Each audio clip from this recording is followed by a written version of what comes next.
Alhamdulillah, wassalatu wassalamu ala Rasulillah Sayyidina wa maulana Muhammad ibn Abdillah wa ala alihi wa sahbihi wa man tabi'ahu wa mawalah. Ashhadu an la ilaha illallah wahdahu la syarika lah wa ashhadu anna sayyidana Muhammadan abduhu wa rasuluh la nabiyya ba'dah. Allahumma salli ala sayyidina Muhammadin an-nabiyil ummi wa ala alihi wa sahbihi wa barik wa sallim. Qala Allah Ta'ala fil Qur'anil 'azim wa huwa asdaqul qailin. A'udzu billahi minasy syaithanir rajim. Ya ayyuhalladzina amanu taqullaha haqqa tuqatih wa la tamutunna illa wa antum muslimun. Wa qala ta'ala fi ayatin ukhra. Ya ayyuhalladzina amanu taqullaha wa qulu qawlan sadida yuslih lakum a'malakum wa yaghfir lakum dhunubakum wa man yuti'illaha wa rasulahu faqad faza fawzan 'azima. Ibadallah, usikum wa nafsi bi taqwallahi wa ta'atihi faqad fazal muttaqun. Hadirin jamaah Jumat yang dimuliakan Allah Subhanahu wa taala. Allah berfirman dalam Al-Quran, "Tsumma afidhu min haitsu afadhan nas." Bertolaklah kamu dari tempat bertolaknya manusia yang lain. Ayat ini kritik kepada orang-orang Quraisy. Mereka tidak mau bertolak dari padang Arafah. Manusia yang lain yang datang dari kota Al-Madinah Al-Munawwarah, orang Arab yang tidak Quraisy, mereka bertolak dari padang Arafah menuju Musdalifah yang selanjutnya akan mabit di Mina. Tapi ada sekelompok manusia tidak mau dia bertolak dari padang Arafah. Mereka menganggap mereka kasta lebih tinggi, mereka berdarah biru, mereka orang mulia. Dibantah Allah Subhanahu wa taala. Summa afidhu min haitsu afadhan nas. Bertolaklah kamu sebagaimana manusia yang hadir di padang Arafah bertolak. Wastaghfirullah, minta ampunlah kepada Allah karena status kalian sama, karena kalian juga orang-orang yang berdosa. Maka kedatangan Islam untuk menempatkan manusia di tempat yang sama. Itulah salah satu ajaran Nabi Muhammad SAW. Sampai tahun 50-an, orang Amerika masih menganggap orang berkulit hitam itu budak, hamba sahaya. Orang berkulit hitam dimasukkan ke dalam kerangkeng besi di dalam kebun binatang. Mereka dianggap sama dengan hewan. Orang berkulit hitam dibawa naik kapal dari Afrika ke Amerika, dijadikan sebagai hamba sahaya. Orang berkulit hitam tidak layak bersekolah. Di saat orang kulit hitam bersekolah, maka semua berkulit putih mengejek mereka, mengolok-olok tidak layak untuk duduk di bangku universitas. Baru sekitar 70 tahun yang lalu, begitu perlakuan masyarakat yang katanya berperadaban. Bagaimana Islam memandang persamaan manusia? Nabi memanggil orang yang berkulit hitam. Bilal, sami'tu dafan ahlaika baina yadayya fil jannah. Wahai Bilal, aku dengar suara sendalmu dalam surga. Kita semua tahu Bilal itu berasal dari Nubia. Nubia adalah Afrika Utara. Kulitnya hitam, rambutnya keriting. Bilal dipanggil oleh Nabi sallallahu alaihi wasallam, "Sami'tu dafan ahlaika baina yadayya fil jannah." Aku dengar suara sendalmu dalam surga, wahai Bilal. Seandainya Nabi memanggil Umar bin Khattab, orang akan berkata, Umar Quraisy dan dia anak muda yang gagah perkasa. Seandainya yang dikatakan Nabi demikian adalah Sayyidina Ali, orang berkata, Sayyidina Ali Quraisy dan dia adalah saudara Nabi sallallahu alaihi wasallam. Ali bin Abi Thalib bin Abdul Muttalib, Muhammad bin bin Abdul Muttalib, sama-sama cucu Abdul Muttalib bin Hashim bin Abi Manaf bin Qusay. Tapi yang dipanggil adalah Bilal bin Rabah, seorang yang miskin, susah, hamba sahaya, berkulit hitam. Nabi mengatakan, suara sendalmu sudah terdengar dalam surga. Apa amalmu wahai Bilal? Bilal menjawab, aku tidak pernah meninggalkan sholat 2 rakaat setelah aku berwudu. Aku tidak pernah meninggalkan 2 rakaat setelah bersuci. Itulah dia sholat sunat wudu yang tidak pernah diperintahkan Nabi, dilakukan oleh Bilal. Sholat sunat wudu termasuk perbuatan yang tidak pernah dilakukan Nabi, tidak pernah disuruh Nabi, tidak pernah diajarkan Nabi. Bilal melaksanakannya, dan Bilal lebih dulu masuk surga.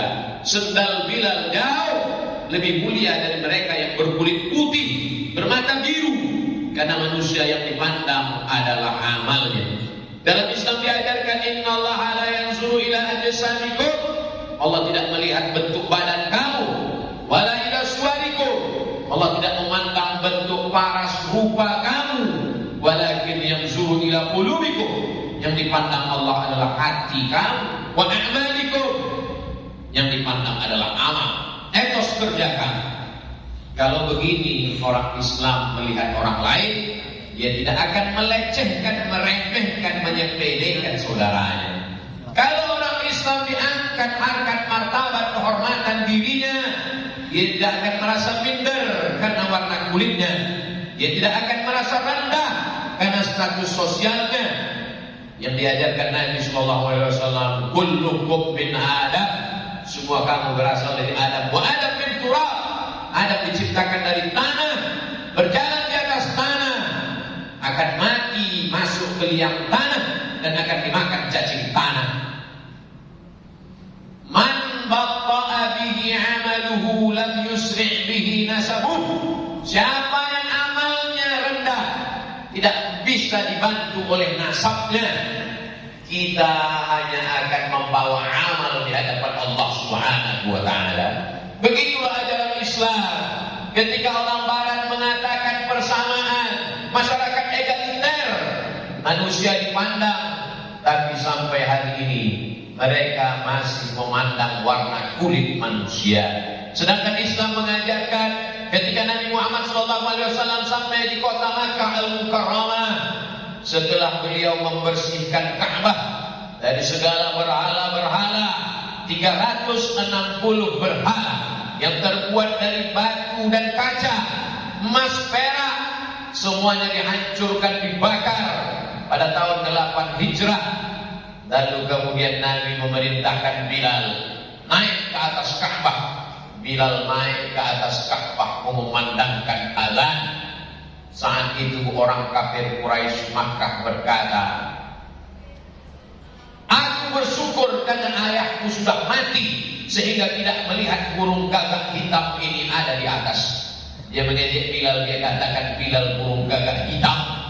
Nabi sedang memuliakan manusia karena warna kulitnya. Suatu ketika Nabi SAW sedang berjalan, datang seorang laki-laki berkulit hitam, budak, hamba sahaya, memeluknya erat sekali. Nabi bertanya, kenapa engkau memeluk aku? Laki-laki itu menjawab, aku miskin, aku susah, aku hamba sahaya, kulitku hitam, aku bukan orang Quraisy, aku memelukmu di dunia karena aku tidak tahu bagaimana nanti di akhirat.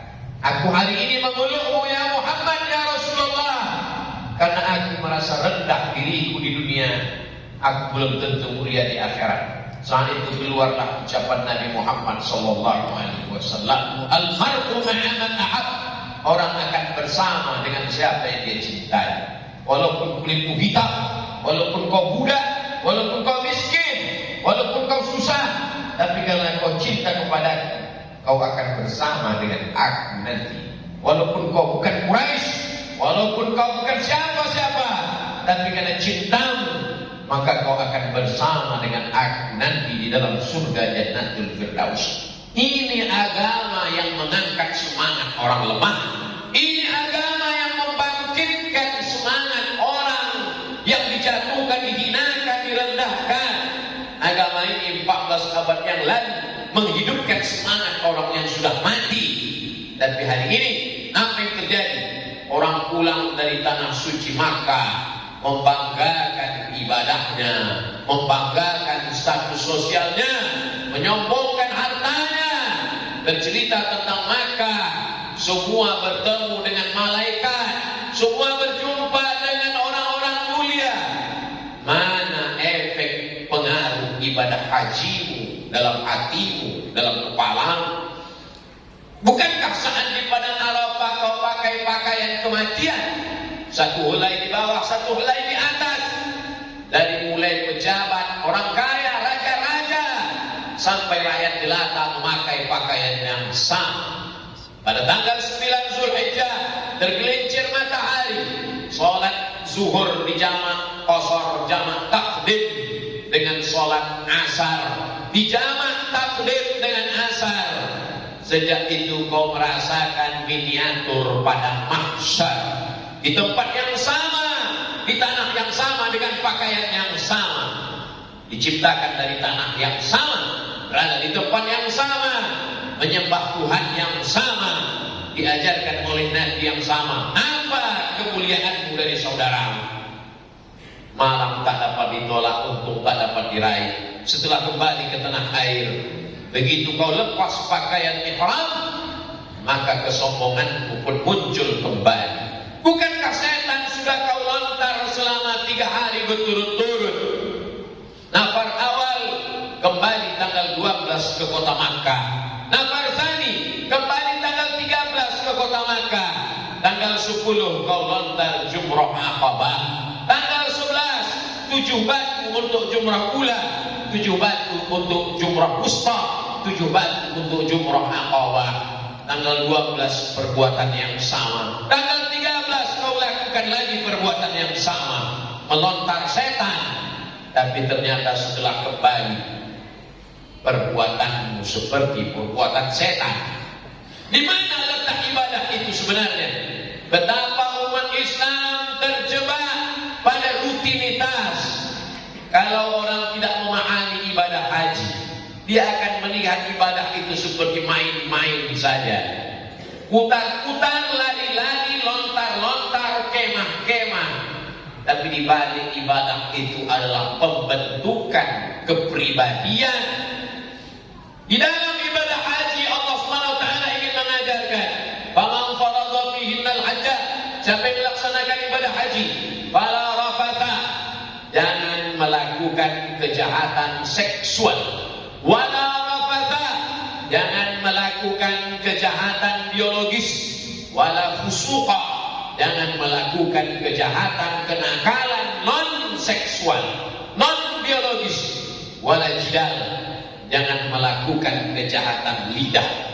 Karena 3 kejahatan inilah yang sedang dirontokkan dengan ibadah haji. Kalau sudah melaksanakan ibadah haji, tundukkan matamu, tundukkan pikiranmu, tundukkan hatimu. Kalau sudah melaksanakan haji, jangan lagi nakal secara seksual. Begitu juga dengan kejahatan-kejahatan yang non seksual.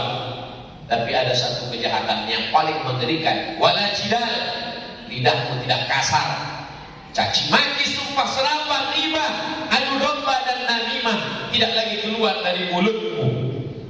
Apa itu sholat? Tegak, rukuk, iktidal, sujud, duduk antara 2 sujud, tasyahud dan salam. Tapi di balik sholat itu ada target yang mau dicapai. Kenapa kita mesti sholat? Inna sholata tanha 'anil fahsya wal munkar. Kalau sudah sholat, jangan lagi fahsya, kejahatan seksual. Jangan lagi munkar, kejahatan non seksual. Riba, seksual. Zina, non seksual. Kalau sudah melaksanakan haji, fala rafatha wala fusuqa wala jidala fil haji. Betapa banyak orang yang rajin sholatnya, umroh hajinya setiap tahun, tapi dia tidak lepas dari kejahatan-kejahatan ini. Lantas apa bedamu dengan Abu Jahal dan Abu Lahab? Bukankah mereka juga melaksanakan ibadah haji? Mereka juga wukuf di padang Arafah. Ketika di tanah suci pakaian panjang, kembali ke tanah air dengan pakaian tabarrujna tabarrujal jahiliyatil ula. 1000 dalil, ada 1001 dalil, 1000 argumentasi, ada 1001 cara untuk membela diri. Tuntutan skenario, profesionalisme kerja, ibadah sudah tidak ada hubungan ibadah dengan perbuatan sehari-hari. Siapa yang mengajarkan ini? Man salatuhu lam tanhahu 'anil fahsya' wal munkar. Siapa salatnya tidak mencegah dirinya dari perbuatan keji dan munkar, falam yazdad illa bu'dan, maka dia semakin jauh. Dia sangka dia dekat dengan Allah, padahal dia semakin jauh dari Allah. Karena perbuatan hajinya tidak membuatnya tawadhu rendah hati, malah makin angkuh dan sombong, merasa dialah penghuni surga, yang lainnya penghuni neraka. Pulanglah dari tanah suci dengan sikap kerendahan tawadhu. Kita berada di bawah tanah sehingga tak lagi ada orang bisa merendahkan kita, karena kita memang sudah serendah-rendahnya. Yang kita pakai pakaian kematian, yang kita lepaskan pakaian keduniawian. Berapa lama? Dari tanggal 8 hari Tarwiyah, tanggal 9 hari Arafah, tanggal 10 hari Nahar, 11, 12, 13 hari Tasyrik. Begitulah Allah ingin membentuk manusia melalui ibadah. Ibadah bukan menumpuk amal. Puasa untuk apa? Tahan makan, tahan minum, tarawih dan witir. Ada target yang ingin dicapai. Ya ayyuhalladzina amanu kutiba 'alaikumusyamu kama kutiba 'alal ladzina min qablikum la'allakum tattaqun. Semua ibadah itu ada visi-misinya. Semua ibadah itu ada targetnya yang mau dicapai. Kalau tidak, kita terjebak pada rutinitas.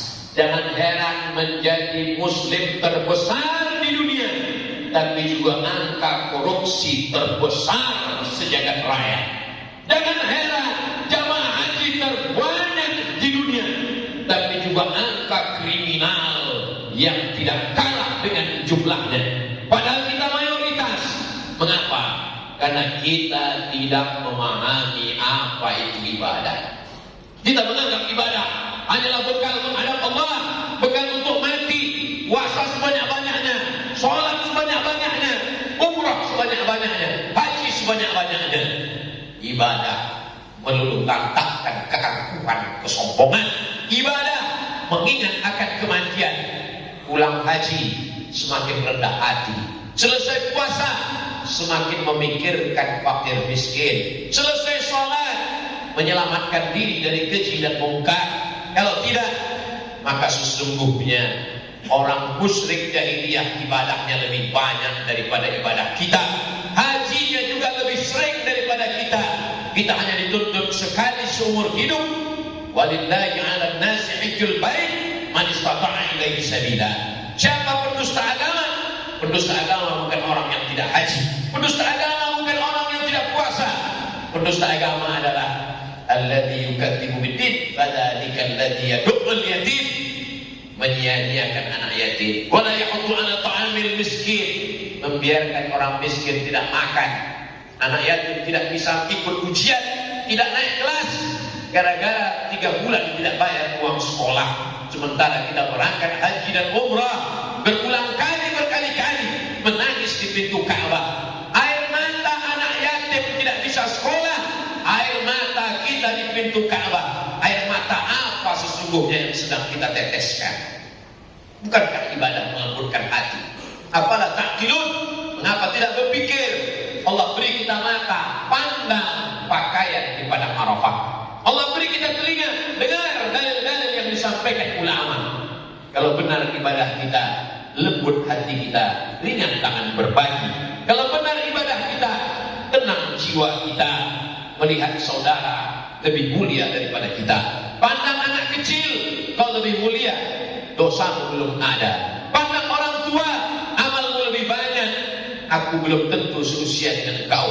Andai terpandang orang kafir sekalipun, andai Allah memberikan hidayah, kau masuk Islam, dosamu belum ada, sedangkan aku manusia bergelimang dosa.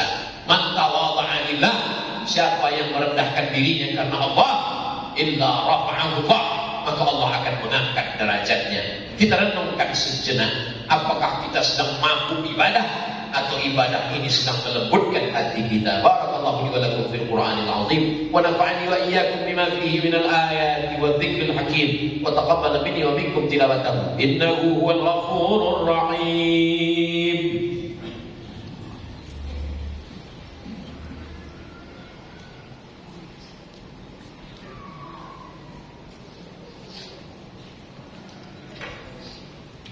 Alhamdulillahilladzi bi ni'matihi tatimmu shalihat wassalatu wassalamu ala sayyidis sadat wa ala alihi wa ashabihi ahlil fadail wal karamat. Asyhadu an la ilaha illallah wahdahu la syarika lah wa asyhadu anna sayyidana Muhammadan abduhu wa rasuluh wa safiyyuhu min khalqihi wa khaliluh adda al-amanah wa ballagha ar-risalah wa nasaha lil ummah wa tarakana 'ala al-mahajjatil bayda laylaha kanahariha la yazighu anha illa halik. اللهم صل على سيدنا محمد النبي الأمي وعلى آله وصحبه وبارك وسلم.